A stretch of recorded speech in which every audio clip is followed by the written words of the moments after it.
नमस्कार दोस्तों। आज हम बात करेंगे कि अगर आपके बच्चे में लैंग्वेज या लर्निंग डिले है तो उसे ऑटिज़म होने की कितनी संभावना है, और अगर वर्चुअल ऑटिज़म है तो क्या वो क्लासिकल में कन्वर्ट हो सकता है।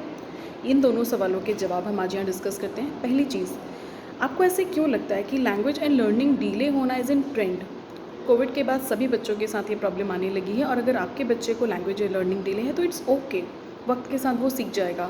न्यूक्लियर फैमिली है, हम बिज़ी हैं, हमें मोबाइल देना मजबूरी है, कोई बात नहीं, मोबाइल देखा है थोड़ा देर से ही सही, बट वो बोल सकता है। आपको पता है इसका डिले इफेक्ट क्या है। इट गोज़ लाइक कि अगर आपके घर में कहीं नमी आ रही है सो इट्स ओके, बारिश है नमी आएगी, बट वॉट इफ़ पानी बैठना शुरू हो जाए या वो दीवार कमज़ोर होकर गिर जाए। Trauma same. अगर इनिशियल सिम्टम्स के तौर पे लैंग्वेज और लर्निंग डिले या बिहेवियर इश्यूज़, सोशल इश्यूज़ आपके बच्चे में नज़र आ रहे हैं और आप अभी भी वक्त रहते चेतते नहीं हैं, अगर आप इसको रेड फ्लैग मानकर, अलार्मिंग साइन मानकर अवेयर नहीं होते हैं, तो आपका बच्चा एट रिस्क ऑफ स्पेक्ट्रम है। और एट रिस्क ऑफ स्पेक्ट्रम का मतलब है कि वो तलवार की धार पे चल रहा है, कभी भी लेफ़्ट या राइट गिर सकता है। So what to do, you have to be very very strict about the curriculum around, और आपको अपने बच्चे के ऊपर 100% ध्यान देना ज़रूरी होगा, राइट। अब हम यहाँ बात करते हैं कि अगर वर्चुअल ऑटिज़म हो गया है तो क्लासिक की कितनी संभावना है।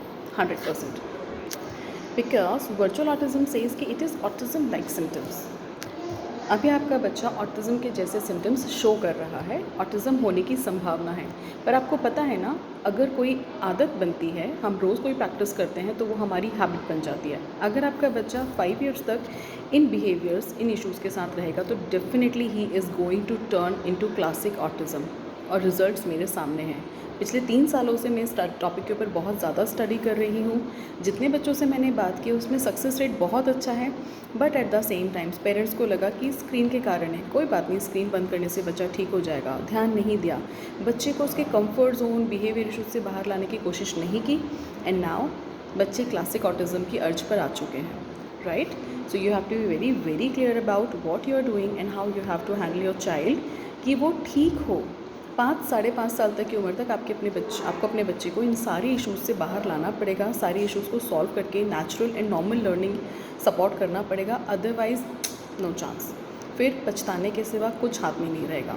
तो अर्ली वार्निंग साइंस को देखें, लैंग्वेज इश्यूज़ है, लर्निंग इश्यूज़ है, बिहेवियर इश्यूज़ है, आई कॉन्टैक्ट नहीं है, बच्चा बात नहीं कर रहा है, एज अप्रोप्रिएट बिहेवियर नहीं है, प्लीज़ वार्निंग साइन माने, तुरंत इंटरवेंशन शुरू करें, ठीक हो जाएगा, इट्स ओके, ट्रेंड में है, ये मानकर गलती ना करें, नहीं तो पछताने के सिवा आपके पास कुछ नहीं रहेगा। And being a autistic parent बहुत हार्ड लाइफ है। उन लोगों से पूछे जो इसके साथ जी रहे हैं। I have seen the trauma, I have seen the failures. Parents की ज़िंदगी पूरी एच पे हो जाती है, बहुत प्रॉब्लम्स होती हैं। ऑफकोर्स पेरेंट्स स्ट्रॉन्ग होते हैं, वो अपने बच्चे की हर संभव हेल्प करते हैं, बट ऑफकोर्स चीज़ें वहाँ पर न्यूट्रलाइज नहीं हो पाती। So this is right time for you guys to work. Early warning signs पहचानो, सही समय पर इंटरवेंशन लो, ताकि बाय द एज ऑफ 5.5 आप अपने बच्चे को स्पेक्ट्रम से बाहर ला सकें। Clear? All the best, take care.